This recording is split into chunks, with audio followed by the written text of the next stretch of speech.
Hey guys, it's Mr. V over here doing a book review today for Killing the Witches, The Horror of Salem, Massachusetts by Bill O'Reilly and Martin Dugard.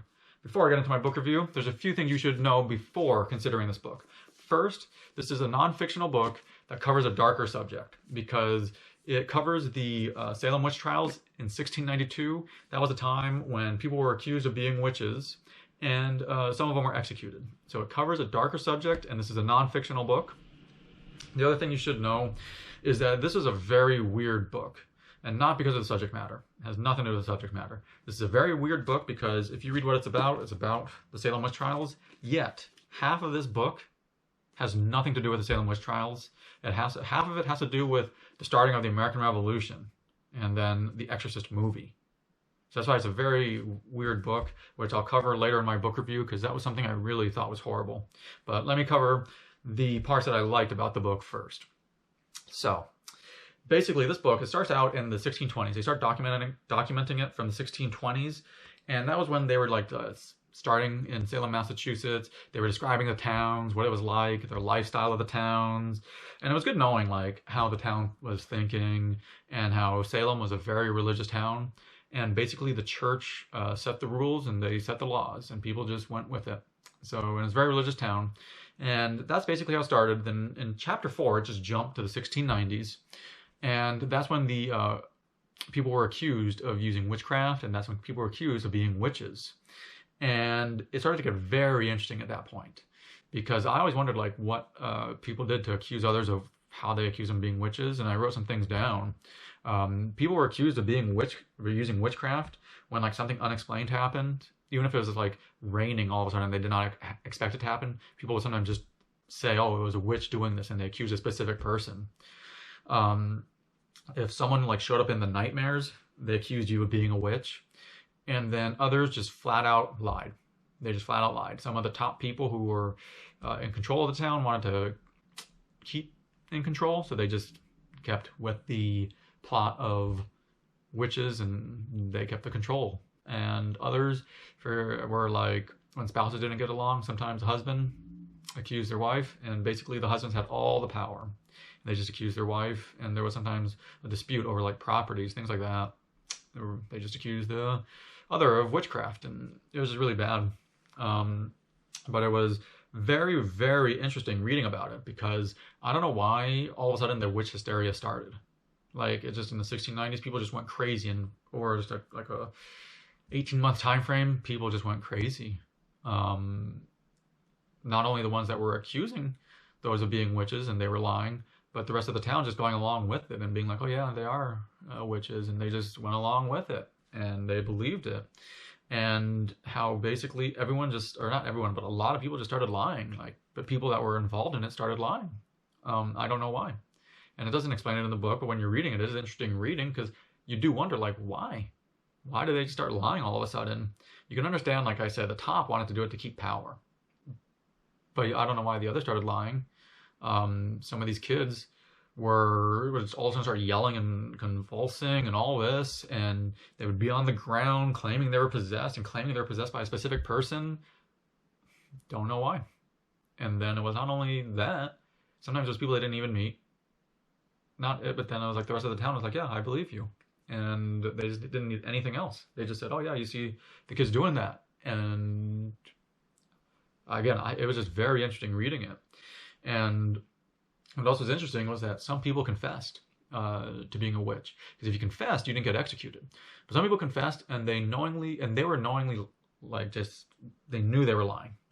And they openly confessed when they were accused just so they wouldn't get executed. But then when you confessed, you had to name other witches. And they, again, would knowingly lie. And when they were confessing. And there was even men who were accused and executed. They covered one person. I did not even know that. But there was other people who were just outright lying, and they knew they were lying because it shows in the book they had continued to document it, where some people over a decade later admitted that they were lying, and that they knew they were lying. So it was just, again, it was very interesting reading it because you did wonder while reading it, it was an interesting read at that point. Okay, why are you lying though? As I said, that part was very interesting. And every chapter started with like a date. So it was good to see the timeline, to see that there was like this one little like chunk of time, like over an 18-month time frame, that people just went completely insane. So it was great that they started with a date. I think that was really good, because it's also crazy to think that this happened in 1692, which was not that long ago. You know, we think it's a long time ago, but it really wasn't. And that people bought into this and bought it, and they were executing people for this. And it was just really crazy to think of it, and how they became so obsessed with these witch hysteria. And another great thing about the book was I think it had great footnotes. And I thought the footnotes helped a lot, because it gave you a quick background on certain specifics. Sometimes if you didn't know a certain town, or you didn't know a specific person, they would give you a quick background on who they were. And that helped when you were reading it. And it also helped because some of the footnotes, they continued following the accusers in the footnotes to be like, okay, this is what happened for the rest of their life. Or they would just tell you like they didn't know where they went later. But it helped because then you saw in the footnotes that some of the people confessed to lying later. Like when the 1700s, they confessed that they knew they were lying, and they knowingly accused witches while they knew it was fake. So that's why I say that was very interesting. Now, something that was really, really bad about this book, though, was, as I said, about half the book had absolutely no relation to the Salem witch trials. Now, of course, it's not a very long book, but you can still see about half of it has absolutely no relation, about half, absolutely no relation to the Salem witch trials. And it was very weird, because there were some parts where we're talking about like freedom of religion, like, you know, in the America a bit, which had like a very loose connection, just very loose connection. But a lot of the second half of the book was talking about like Ben Franklin and the founding fathers. Now, Ben Franklin accused one of the main guys, Cotton Mather. He accused one of the main guys in a paper in the 1720s, but he accused him of, or not accused, he criticized him in the 1720s. He criticized him of something else, had nothing to do with the Salem witch trials. But then they continued to follow Ben Franklin when he went to England, and they talked about George Washington and Thomas Jefferson, and they were talking even about like the Stamp Act, when England had needed money, so they stamped, or they placed taxes on all of the paper and all that, and that fueled the American Revolution, but it had nothing to do with the Salem witch trials. And there was many chapters that had absolutely nothing to do with the Salem witch trials. Some online, he even said it felt like it was just extra chapters from Killing England, which is another Bill O'Reilly book about the American Revolution. That's what some people felt, because some of these things had nothing to do with the Salem witch trials. And I could see how sometimes they were trying to like link it back, but realistically it had nothing to do with it.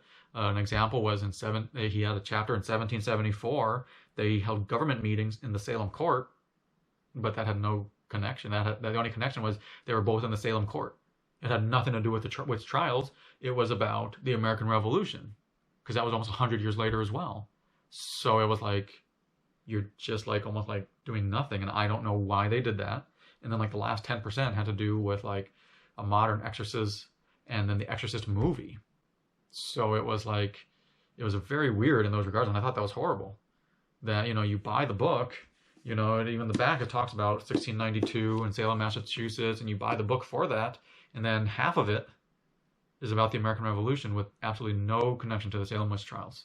And then part of it's about the Exorcist movie, which again has nothing to do with it.